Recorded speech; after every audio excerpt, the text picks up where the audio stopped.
Yeah. Hello, my viewers, my beautiful dancer viewers all over the world. Welcome to my platform, Timo Starboy Reality TikTok TV. Yeah, so I greet you at your location time. Good morning, good afternoon, and good evening. And for those people who have already sleeping, good night. Yeah, this is another episode. Yeah, this is a Saturday. Yeah, 9 September 2023. So we are bringing you live on Timo Starboy channel blogs on Facebook, on YouTube, Timo Starboy Reality Talk TV. So join us. And don't forget to share our program. Share. Let it waka, let it fly. So thank you so much, my viewers all over the world. Yeah, thank you so much for your supporting, sharing, and comment and like our videos all the time. God will bless you abundantly. In Jesus' name I pray. Amen. So let's start the show now. As you can see the title, Nigeria bad government. That is end Nigeria bad government. Now. End the bad government in Nigeria now. We need it now. Not tomorrow, not next tomorrow. We just need all these bad people, these wicked people, to be out. Their face should not be showing again. So we mean it. So this is the time we should end all these bad governors, all these bad presidents. In fact, all these our judges, we should change them all because they don't eat belle food. They don't overeating. They don't overeating and they don't know when to stop. All this their atrocity, all this their nonsense they are doing should be over with. Who is this? Please don't call me now. I'm on a program. So please, if I tell you to call, you can call. If I give you the chance to call, you can call. Don't call now. Don't call. Don't distract me. Okay, so without wasting your time, let me play this video. This is one of the lawyer that is defending in a tribunal court. So let's hear what it says about the result. So he was agony and very angry. Very angry, and he was very upset. So let's hear from him.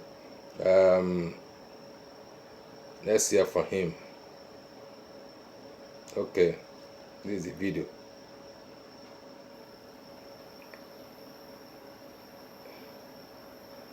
This kind of sit tightist approaches to governance, aided by misgovernance, corruption people, opaque governance, directionless, hunger, thirst, melancholy, and social disequilibrium. As you can see, the name is giving that them make people bad government, to rise up, bad government, and take up arms.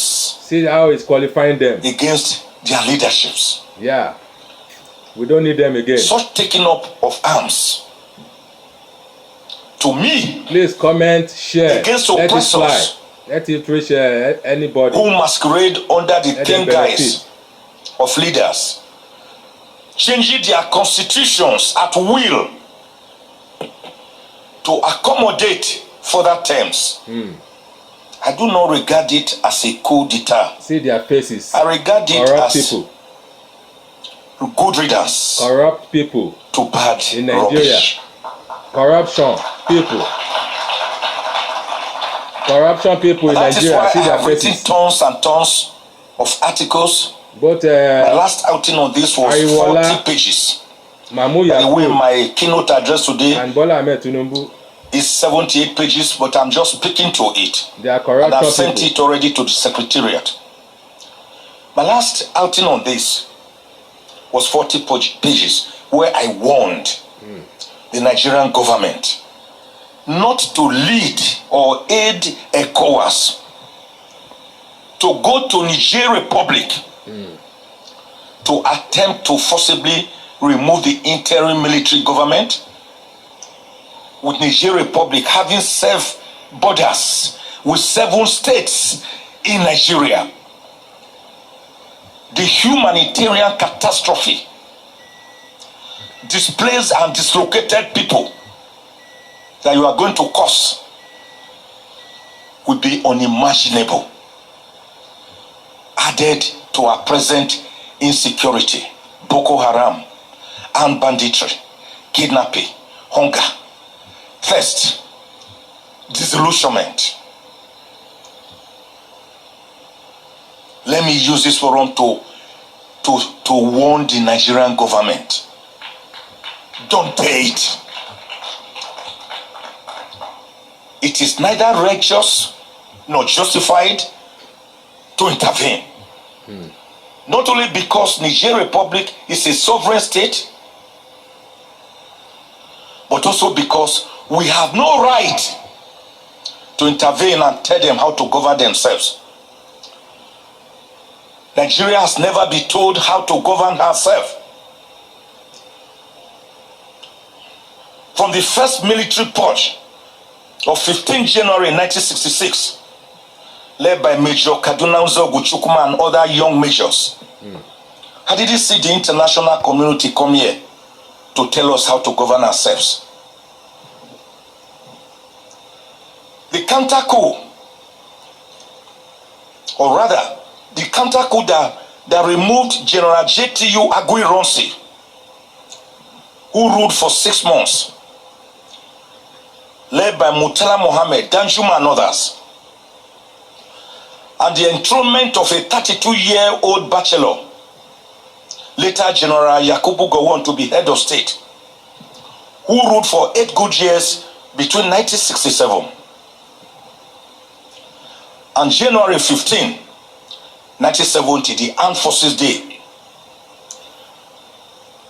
when General Philip Effiong surrendered to General Olusegun Obasanjo. I didn't see the international community invade us or interfere in our foreign affairs.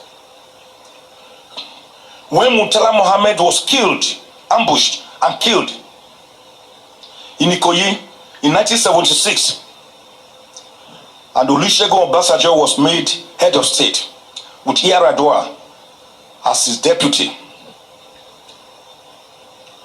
I didn't see the international community come to tell us how to govern ourselves.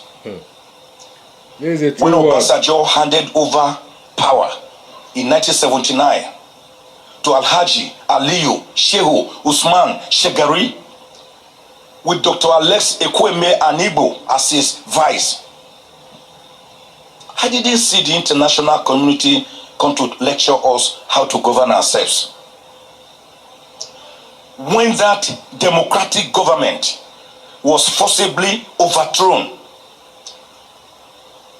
by Major General Muhammadu Buhari on the 31st of December 1983,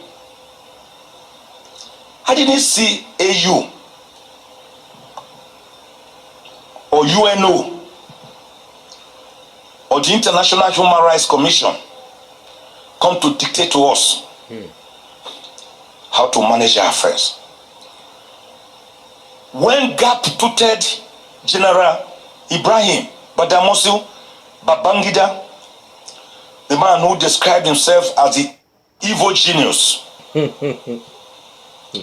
removed Buhari from office on the 28th of August 1985, I didn't see any international community intervention.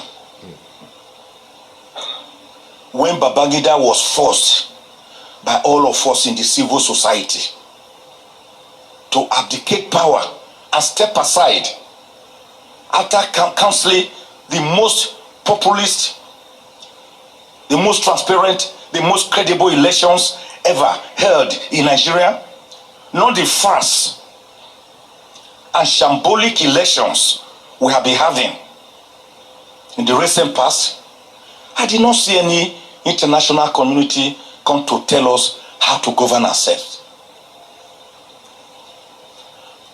when late Abacha removed the interim national nonsense, who they called interim national government, of business mogul and former chairman of USA, Chief Ernest Shonekon, in 1993, there were no international participants.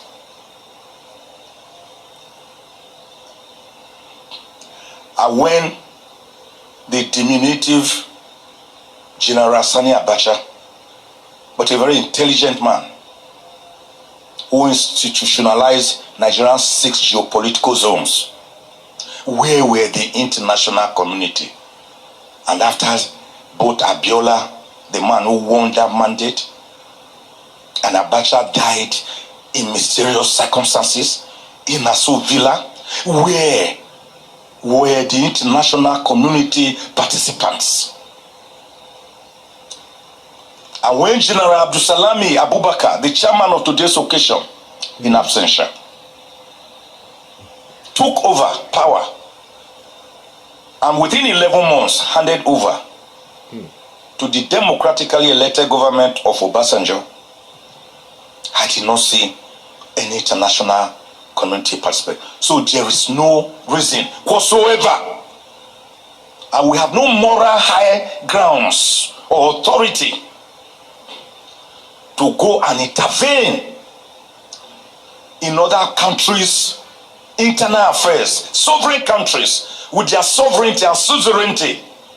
Sir, Your Excellency, Secretary General, help me convey my very strong message to African leaders to give governance, good governance to the people,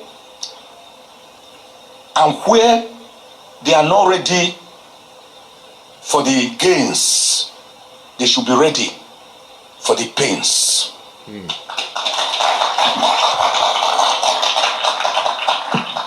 So that is the word right there.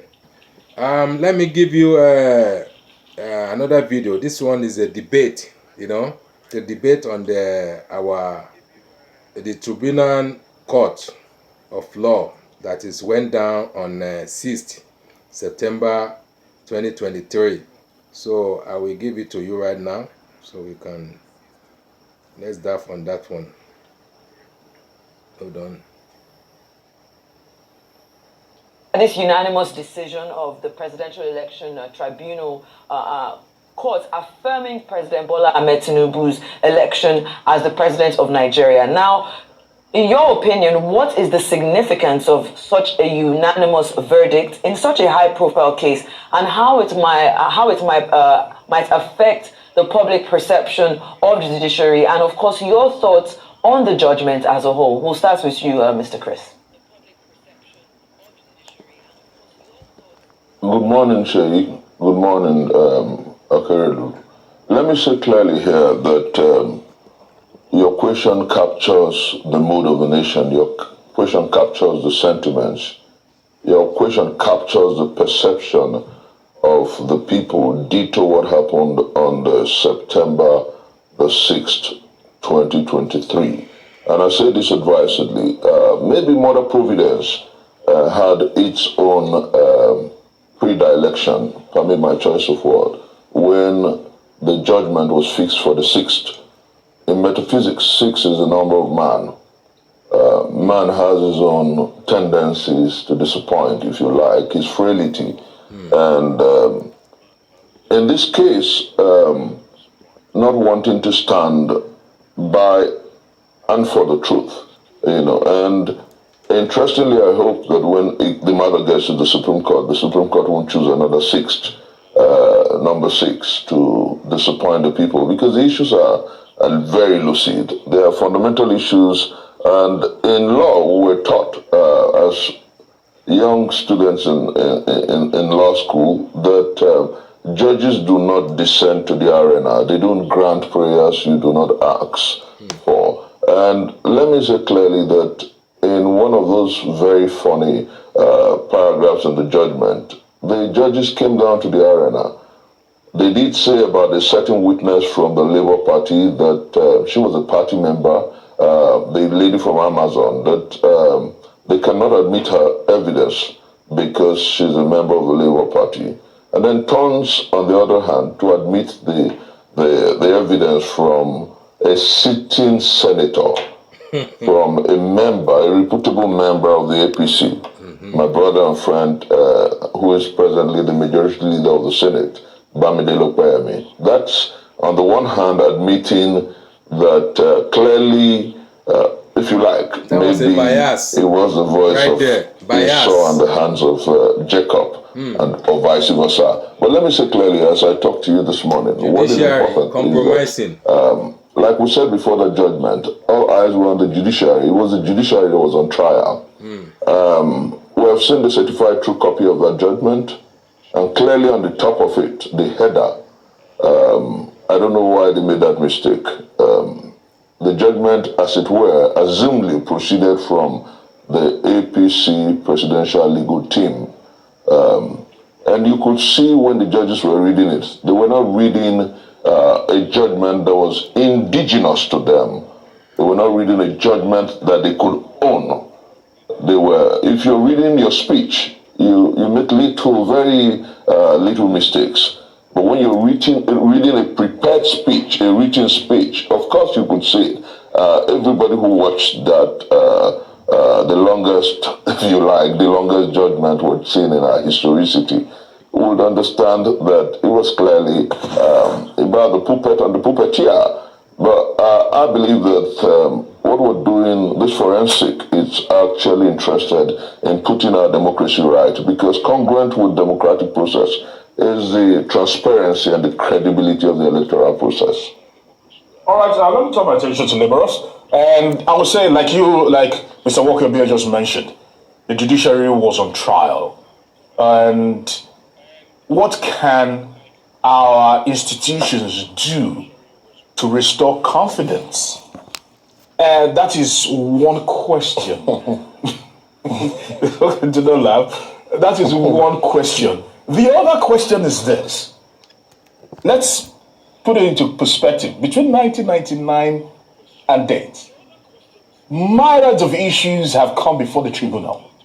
Be it in Obasanjo's case, whereby they said he belonged, accusations were made by Olufalaye that he belonged to a particular secret organization, and some other issues that we've seen from Buhari and the rest of them, Atiku. We've never seen the tribunal overturning election results. Why is that so? Thank you. Before I go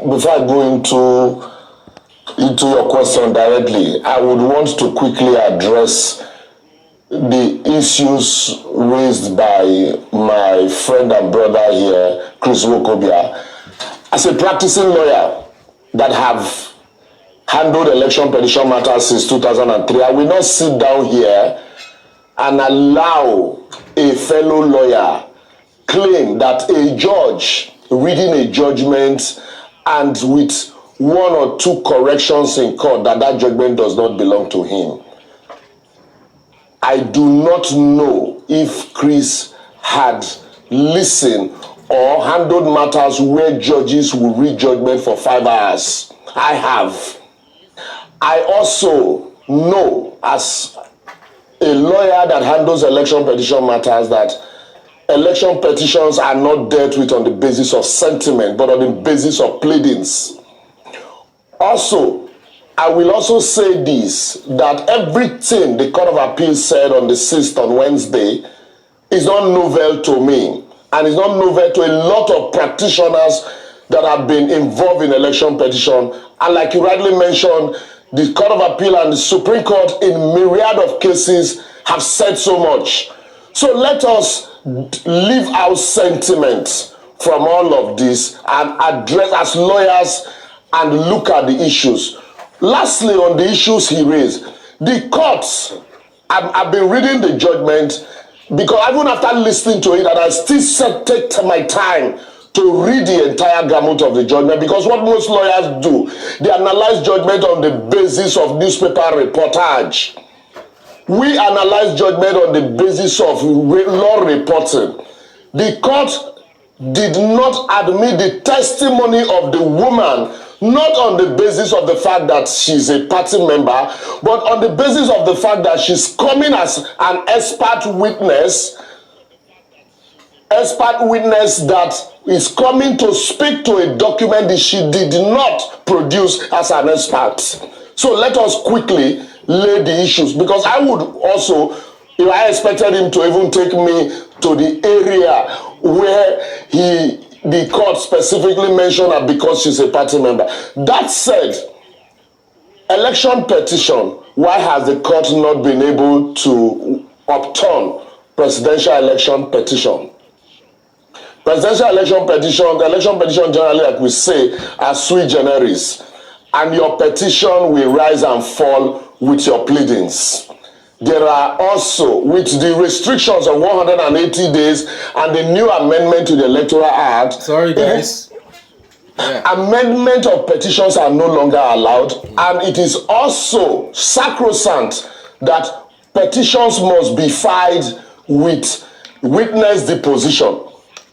Once a petition is filed and witness deposition are subsequently front-loaded, be rest assured that those witness deposition will be discountenanced in the course of the hearing.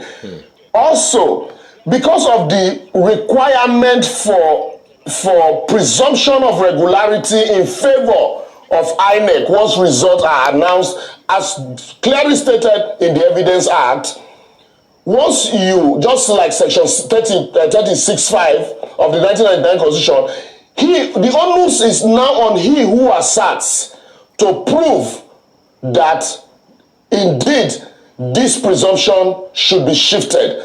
And how do you prove? It must be through witnesses that were present at the polling unit, not people who were told what happened at the polling unit. And also it must be through documents that were handed over to you at the polling unit. You are bound by time. Why file a petition knowing fully well that you cannot amend? Why file a petition and now wait for INEC to give you documents that you will now in turn file later, knowing fully well that the same document will be discounted as at the trial? So I think the law, the requirement of the law on proof is so high that it is difficult to disprove between the specific time. That's why you have all of those challenges. Right. I would like to, really back in, and I want you to respond to that, because these are very serious allegations that you've put forward, Mr. Nwakorbia. So can you respond to that, and then we'll go to the next question? Very strongly, let me say that in law, my brothers just talked about how one of the most profound election petition lawyer in this country is a lawyer that represented the Labour Party. And then Chris Uche. So we have different sides to these issues. But let me say clearly here that the questions I'll put here. One, if you talk about the proof, the presumption of regularity in favor of INEC, what did INEC say before the elections and what did he do during the elections?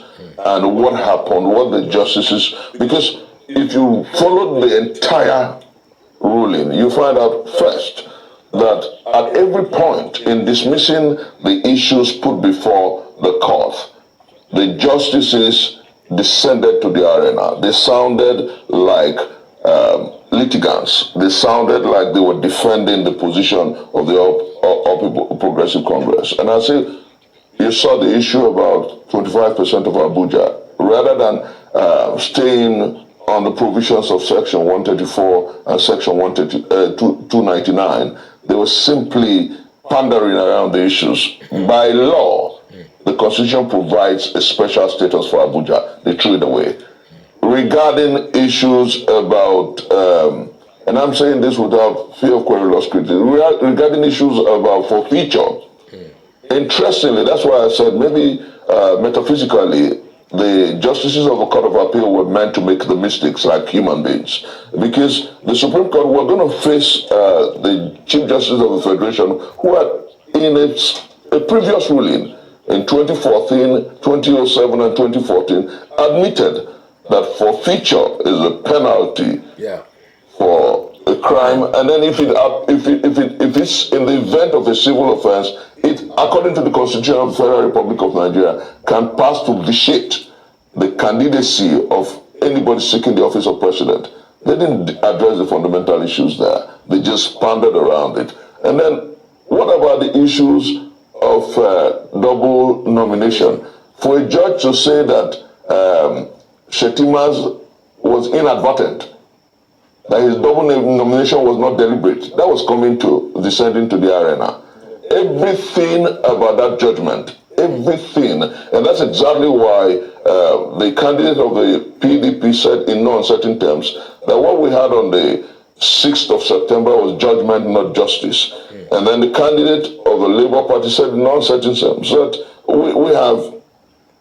we're going to the Supreme Court to address these fundamental issues. You don't sit down and say that because nobody has been removed by the court of law in a presidential petition that it cannot happen. What we're talking about is justice. What we're talking about is doing what is proper, right, and right. Yeah. I do not think that insisting that the law should be followed strictly is pandering to emotions or sentiments. All right, the law is a law, and if you must follow the law, do so and interpret the Constitution and the Electoral Act. You don't do a 12 hours judgment ruling that is basically pandering to the whims and the caprices of the ruling party. You don't do that. I would like to come in. I'm so sorry, Aaron. I'd like to come in here because, fine, we've spoken about the judgment, but I also want to talk about the blunders because we have 21 days, of course, for them to refile and go to the Supreme Court with the same evidence and with what the judges were able to look at during this presidential election tribunal. And the court noted procedural blunders by the petitioners' legal teams, including failure to file witness statements on oath as required. The court also highlighted paragraphs of the petitions that were deemed vague and imprecise or generic. They also emphasized the lack of credible evidence presented by the petitioners and seeing how these errors impacted the outcome of the case. We're looking at the back end where some senior lawyers have said that the justices did a thorough job to the extent that the representing parties were chided even while the judgment was being read for the inadequacies in their research to build their clients' cases. Now, are we looking at a situation where the opposition's petition was watery from the beginning because what the judgment was based on the facts that they were able to look at? And if they're using that same those same witnesses and that same all of that, taking that to the Supreme Court. You don't sacrifice justice on the altar of technicalities, Chaito. You don't sacrifice. You don't sacrifice justice on the altar of technicalities, Chaito. And that was why the judges. Okay, can we, gentlemen, if we can just take it one point at a time. All right then, let's go to Libros. Yeah. So let me first and foremost say that my friend and brother here is not talking law but sentiment, really. With all due respect to him.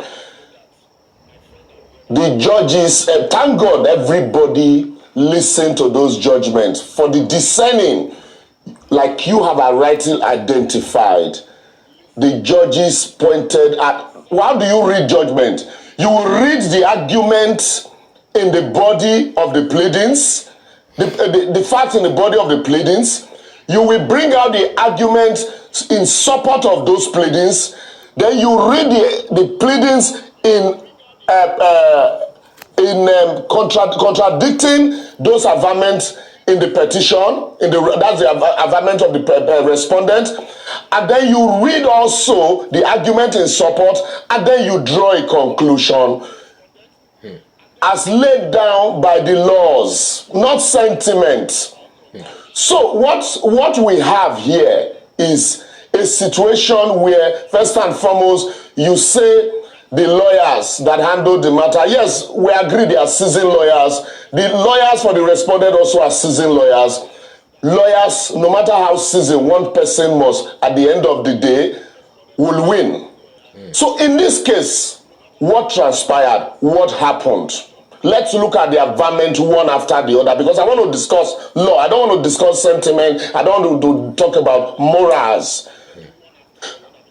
you allege that you have agents in 170-something thousand polling units. You couldn't produce one to disprove or to prove the evidence that truly there were irregularity in at least one polling unit. On the issue of 25%, in 2005, the Court of Appeal and the Supreme Court in Obasanjo, if not for time, I would go straight to the dictum of the Kitobi GSC.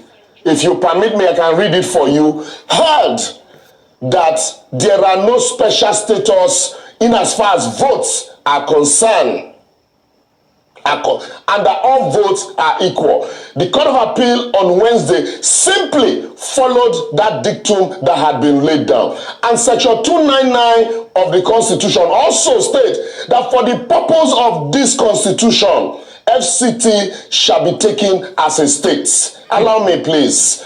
And so, what the court simply did was to reiterate the position that had been stated by law.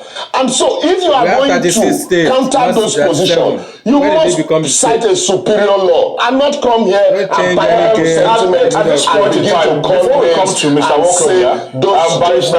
Can you interject at this point? Because if you're speaking about the law, people were a little bit perplexed and puzzled in regards to the five-man panel led by Justice Imani and sections 52 and 65 of the Electoral Act, which granted INEC the freedom to prescribe the method of transmitting results. Yeah. And you and I know there is no secret. There are video evidences everywhere where INEC vowed and insisted that electronic transmission of results is the only way out. And they decided to renege on their promises. Ridiculous. Okay. They are changing the rule because I wanted to in the middle of the game. That is what is take place. INEC must go to jail. A provision of the law gives a discretion, and somebody says, I am going to do it this way. On the day of that election, that same person comes to say, for the reason of force majeure, I can no longer do it that way. I will do it this other way. It doesn't work that way. What the court would do, the court cannot take away that discretion, because it is not a discretion donated by the court, but by the law. And what the court simply said is this unanimously, both the Supreme Court has said this, the Federal High Court has said this, the Court of Appeal has said this repeatedly. What the court simply said is INEC has the discretion. The word didn't say shall. They said as stated by INEC. So if INEC gave a regulation and they are not able to comply with that regulation, does the law permit them that discretion? The answer is yes. That is what the law simply says. And then lastly on this, do you know that the same issue that we are talking about now, the Supreme Court, in the case of Osun, when the Supreme Court delivered judgment, those that are complaining today, we are celebrating. On the same IREV, the Supreme Court, not Court of Appeal now, the Supreme Court said that INEC has a discretion. The PDP celebrated it and they said it was victory for democracy. APC complained that it shouldn't be. But today, it is in favor of APC. The same PDP that celebrated before are complaining. The APC that were complaining before are today celebrating. That is the law. It does not pander to sentiment. Let me say. You are just talking fat, Mr. Man. My brother here talked about you are just talking the status of Abuja. The history. Section 299. Go to IREV. No, the Supreme Court judgment on Section 299 on the status of Abuja talks about Abuja presumed. Can I just talks about Abuja clearly being presumed as a state on 3 accounts, not with respect to elections. Every state has its provision regarding elections, please. Every state has its provision regarding elections, and you do not lump Abuja. Abuja does not have 3 senators. Abuja has 1 senator. Abuja does not have a governor. Abuja has a minister over Abuja. Abuja does not have a state cabinet. Abuja has a development authority. Abuja, by constitution, by the Constitution is unique and special. And those who live in Abuja are not necessarily settlers. You have indigenes and you have people from different places. So for those who, if you read, no, listen, I'm talking, I'll let you talk. I'll let you talk. The fundamental issues is that when people decide, and it was Sir Walter Scott who said, oh, what a tangled web we weave when first we practice to deceive. You know, when we look at these issues, you don't sacrifice justice on the altar of technicalities. And that's the fundamental argument that I'm making here. If you wake up and tell me that regarding forfeiture, for instance, the present CJN of the country had ruled, and why didn't the court mention that ruling where he admitted in that case, Mohammed Abacha against the Federal Republic of Nigeria, he talked about forfeiture clearly as a punitive, as a punishment for an offense, or even in civil matters. Our Constitution in Section 137, subsection 1, talks about when you have forfeiture, either for criminal or civil offense, you lack the constitutional right to run for the office of president. So I don't understand where people get the validity for a judgment that is absolutely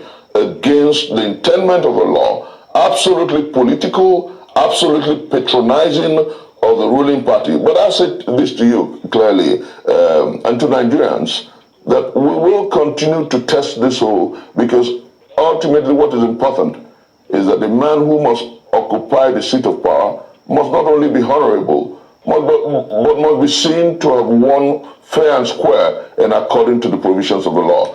What happened clearly without equivocation on the 6th of September was miscarriage of justice. It was judgment read to suit the puppeteer by the 5 puppets of a court. Quickly, I do not, like I said, I want to discuss law. Anyway, my fellow viewers, my fellow people in the land, so this is what you are hearing is the fact, you know. You can see the two debaters, you know, as one is trying to defend his own master, and they are not talking about the law. So the other one is talking about the judiciary system that is wrong, you know. It has been wrong, it has been bent. Some people, they are just bending it, they are broken it, you know. They don't want to say the truth and let the devil be ashamed. They are only talking about their full pocket, their full mouth, you know, and their selfish interest on this matter. I don't know when did they change the law or amend the law, because 99 Constitution is still saying that FCT should be special because they don't count it as a state.